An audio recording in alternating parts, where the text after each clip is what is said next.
Hi, the India-Australia series is hardly a few hours away. And every time you think of an India-Australia series, which has always been pulsating, very competitive, and of course, the memories went beyond the years, you think of an innings, an iconic knock which was played some 43 years ago, but still resonates with you. An incredible knock, one of the all-time best knocks ever played in India versus Australia series. An innings of 174 that was played at the Adelaide Oval, which even met with the approval of Sir Don Bradman. And we have the protagonist with us today in SSEN, Mr. Sandip Patil. So let's call him Mr. 174. Sandip Patil, thank you so much for being with us this afternoon. Thank you for the introduction, Gautam. Yes, 43 years and still people remember that knock. I'm getting goosebumps. That's a knock we grew up with. A lot of people from the generation grew up with that knock because it gave so much belief to Indians that they can handle fast bowling. They can meet fire with fire even in the down under. Yeah, to be very honest, Gautam, I still recollect before the tour when my name was announced. From that particular moment, I started, seeing Jeff Thompson, great Dennis Lilly, Rodney Hogg and company, Lenny Pascoe.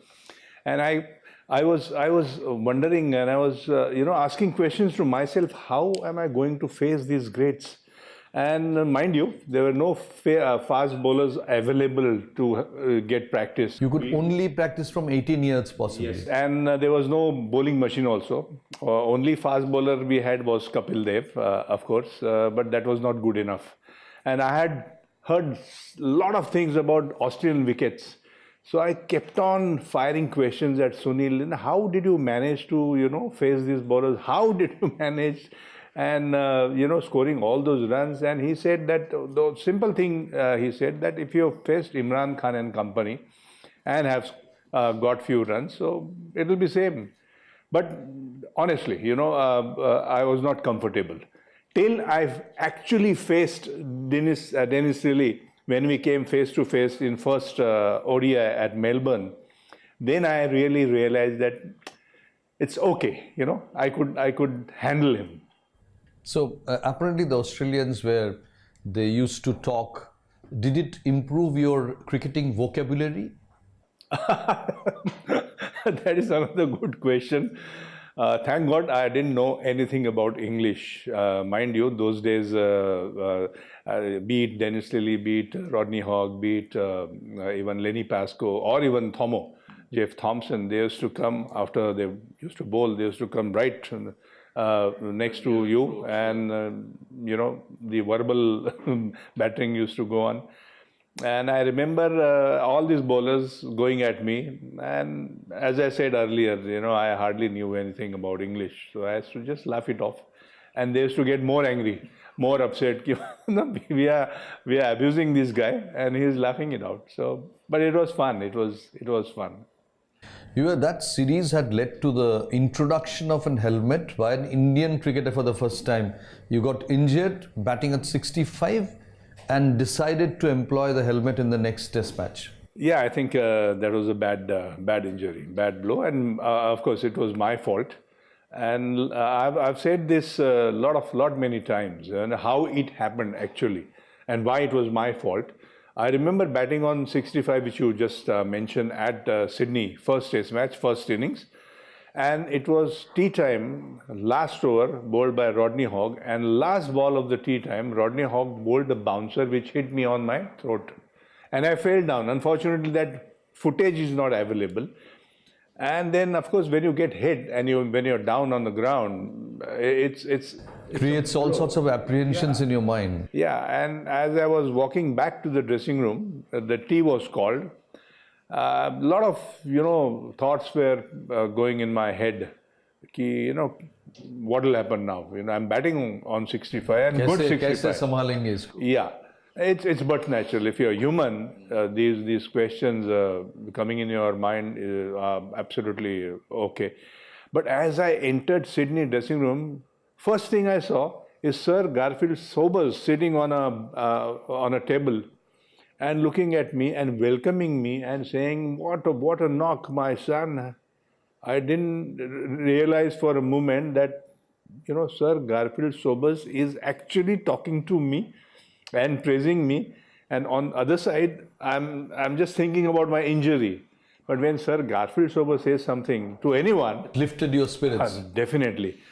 And then I said, "Yeah, thank you, sir." And I went and sat in my chair.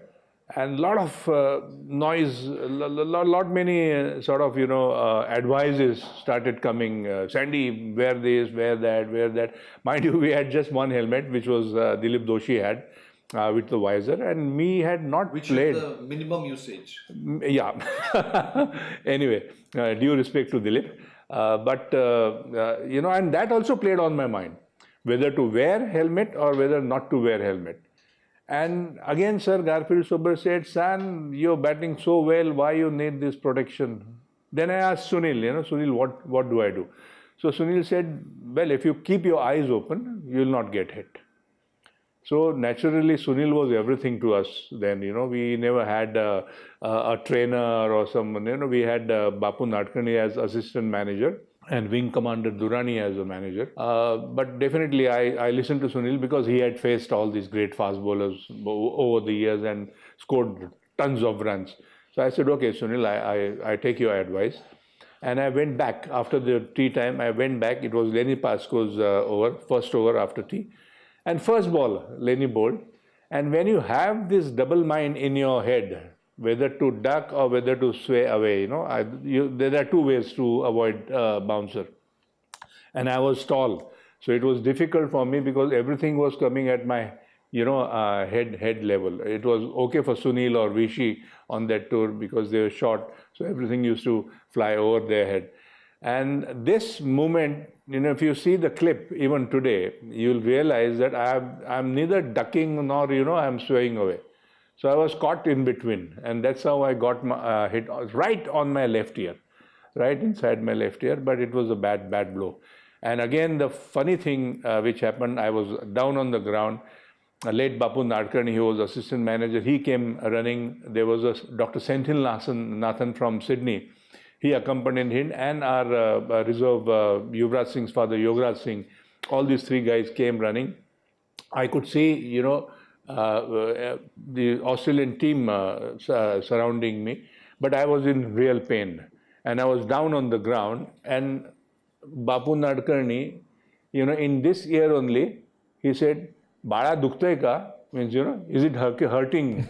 And I said, "Oh my God, Oh, the moment he whispered that, even a whisper. Yeah, and I got a sort of a jolt.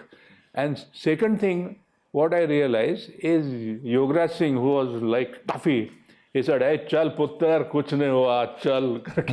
He grabbed me literally, and that you can see, he made me walk. And mind you, when you have a head injury, You're not supposed to walk. you are not supposed to walk. So I took few steps and I collapsed. And then I don't know what happened. I realized it was maybe late in the evening when I woke up.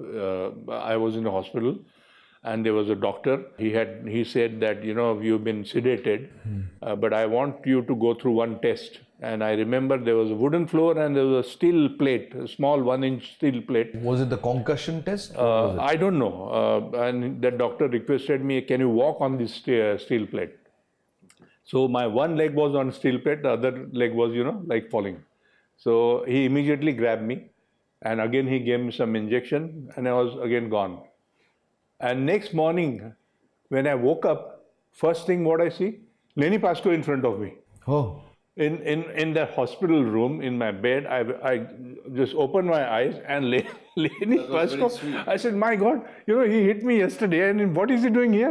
There's a test match going. And then I saw Sunil Gavaskar, and then I saw Wing Commander Durrani and Bapu Nadkarni. But it was so sweet of him to come to check with me. And mind you, do you know this, or do people know that after that injury, Lenny Pascoe did not bowl a bouncer to anyone, and he retired. And he kept his word. So it must have, given him also a shock.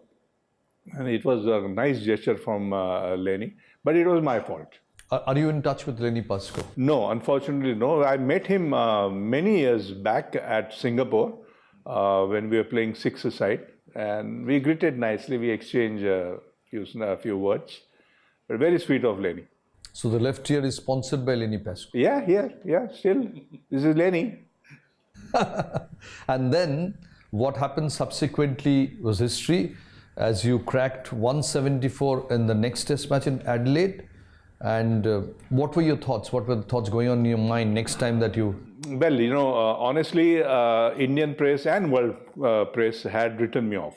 I could read the newspaper headlines saying that another Nari contractor. Yes. I remember Anshuman Gaikwad, late Anshuman Gaikwad was hit by Michael Holding in 74 tour in West Indies. 76 in West 76 in Jamaica, I believe so. But this injury, I was not sure whether I'll take a guard. I remember talking to my dad, late dad, and I remember his words. He said, he never talked to me on my cricket, but that particular phone call, he said that, mind you, you are from Shivaji Park. Shivaji Park has a tradition, Shivaji Park has a history. Don't run away. Face. Whatever comes, face it. And he was a very good badminton player, Madhusudan Patil, if I recall correctly. Yeah, he was a badminton player. He played all games. In fact, he played cricket for Bombay, he played badminton for Bombay, he played hockey, football. Anyway. So you said Bhagna Mat. Bhagna Mat, Darna Mat. Bhagna Mat, Darna Mat. So, that thing was going in my mind. But Gautam, when anybody who gets a head injury, it remains there. And it was not not an ordinary injury. Not ordinary injury. I was in hospital for 2 days, and I was called back from the travel lodge where Indian team was put up to bat in the second innings, and I didn't want to go. But in those days, whatever captain said, you have to just say yes, sir. So from my room, I was watching a match, and India had no chance saving a test match. We were, I think, 300, 400 runs. Kim Hughes, I think, scored a double 100. We were way behind, and we had lost 6 wickets. So I got a call in my room that your captain wants you back on the Sydney dressing room. I said, my God, what do I do now? One thought came that, I'll run away. Were you on saline then? No. I was not on saline. There was no stitches. I had a broken jaw here, and this ear was like a donkey ear, lamba itna, gadhe ka kaan jaisa hua tha, and I was bleeding also. But then when your captain calls you back, then you have no option. So I went to the dressing room. By the time India had lost 8 wickets, so everybody was trying to put pads on, and I'm thinking, oh my God, what do I do? How can I face? I don't want to go. And then also, what my father had said, it was playing in my mind, Darna mat. Kya bhi aaya hai na, dar ke piche kya hai, whatever it is. And then I went on to bat, and what applause I got from, standing ovation I got from the Sydney crowd. And I felt really, really great. What did the Australian fielders tell you? No, they didn't say a word. As I walked, I took a... Their dictionary stopped. Yeah. When I took my guard, I saw Dennis Lillee there. And mind you, that was the last series when 8-ball over used to be there. In Australia, whenever Australia staged a series in Australia, it was an 8-ball over and no restrictions on bouncers. So I knew that Dennis would bowl a bouncer, first bouncer. Definitely he'll let it have me. And as I thought he bowled a bouncer, I closed my eyes, just defended. It kissed my gloves. Doug Walters was in the third slip. He jumped, he dropped a catch, went for a 4. And crowd said, oh, lovely, 4 runs. But I knew inside that, it was not 4 runs scored by me. It just happened, and I closed my eyes. मैं डर गया था. Honestly, मैं डर गया था. And I didn't know where to look. Second ball, again bouncer. Again, I did the same thing. And I think Wood was forward short leg. He caught me. And then I said, my God, In Ramayana, Sita says, अगर मैंने कुछ गलती की है तो धरनी फट जाओ और मुझे ले अंदर. I remember that dialogue. Rather than going to the dressing room, I said कि ये ground ऐसा हो जाए और मैं नीचे जाऊँ, because मैं डर गया था. And how can I show my face to my dad? That was the. Did you have a helmet? No. I had I wore a C&A provided helmet to Indian team then. So I was wearing a helmet, and as I was walking back, so many thoughts, were going in my mind. My God, how can I show my face? Forget about my dad, but to my fellow cricketers, because it was written on my face that if you can't hide these emotions or anything. And as I was getting close to the dressing room, Sunil came. And Sunil came and received me. I don't think it has ever happened. He crossed the boundary line. He came. He held my hand, and he only said, "Well done. You faced Dennis Lilly." I didn't know. I didn't realize what it meant when he said this. But today I realize that it was his decision. Mind you, in modern cricket, any injury, you get your MRI done, and then there is a rehab, there is a cooling period, whatever it is, recovery time. And with a head injury, I don't think anybody in today's modern cricket would be asked to bat in 2 days' time. And Sunil did that, and I think that was a major decision. A lot of criticism Sunil got for sending me in the second inning, but I salute Sunil for making that decision, because that gave me some confidence. And then second advice from Sunil was, now that helmet is here in our dressing room, get used to it, because the second test was another 7-8 days time. So he said that I want you to play in the second test match, but wear helmet, except when you sleep or when you are having a shower, you remove it and get used to it. So whenever I used to go in the evening, I was not able to eat anything. I was only having milkshakes because of the jaw fracture, and there was a perfusion. There was a hole in my eardrum.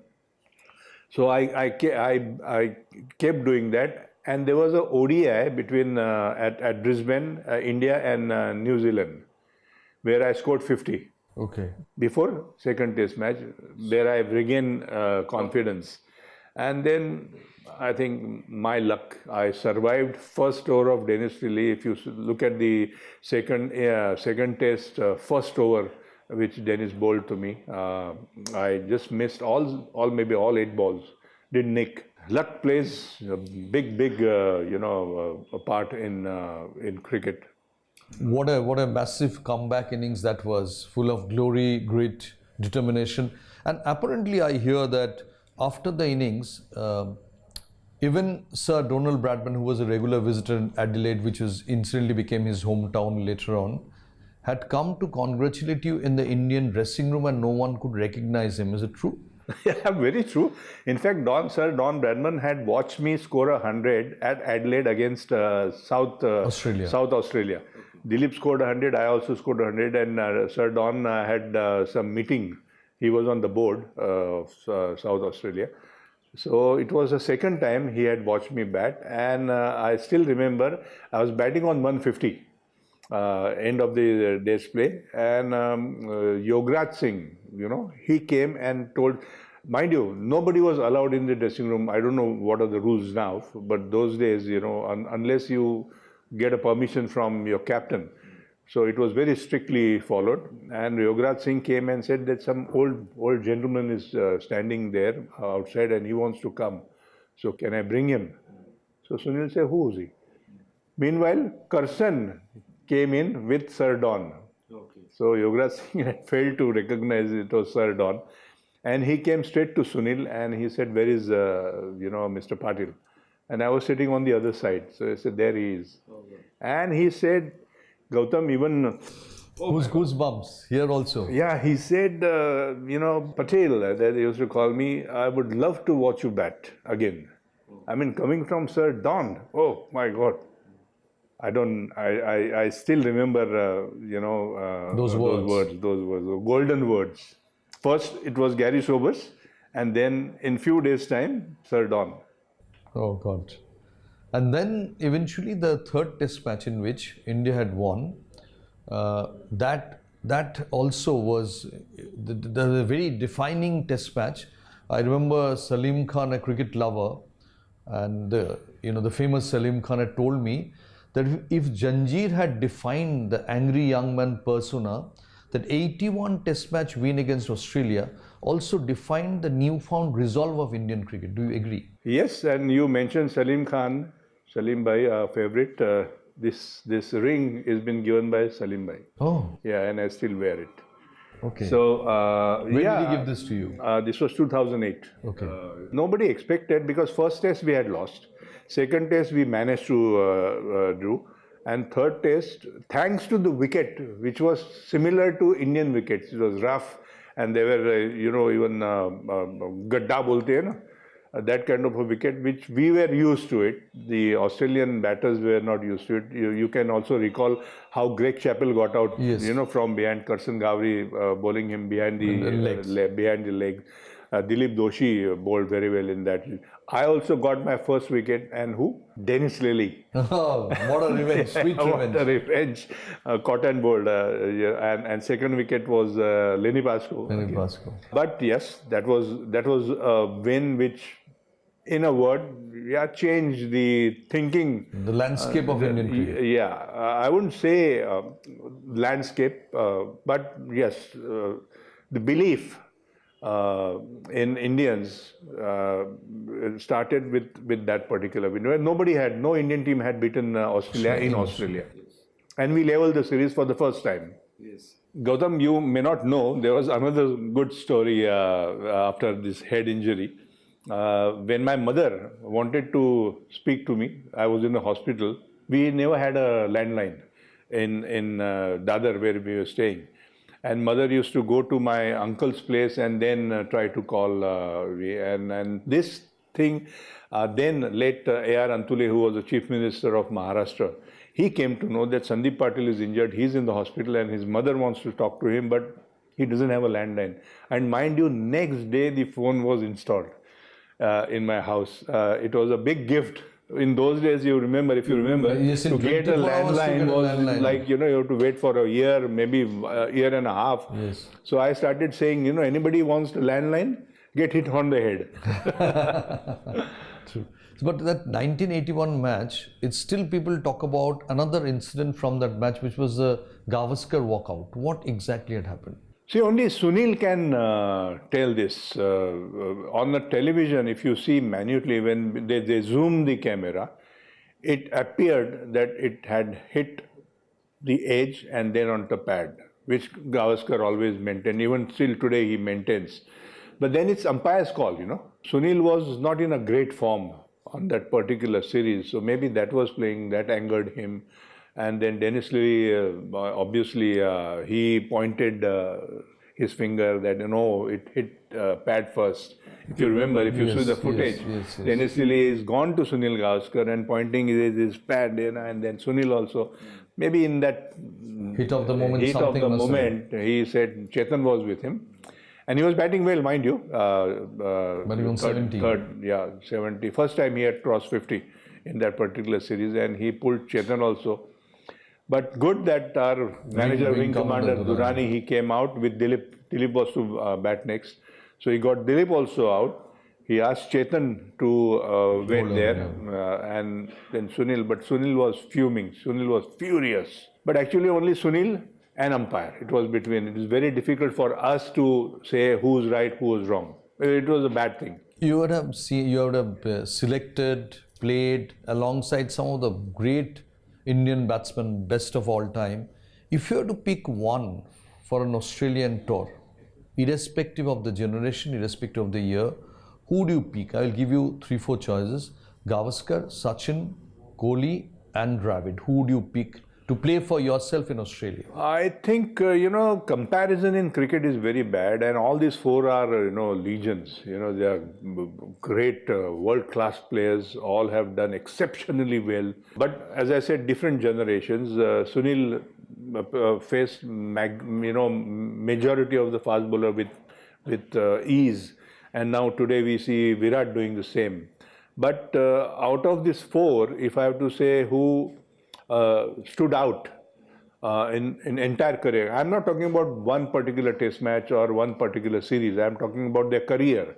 Sunil has had his career, Rahul has his career, so has Sachin and Virat. And now Virat is again going on this tour. I would say that definitely Sachin Tendulkar. You'd pick Sachin Tendulkar to play for you in Australia. Yeah, because of the consistency also. Yeah, and then because of his record in Australia. record in Australia.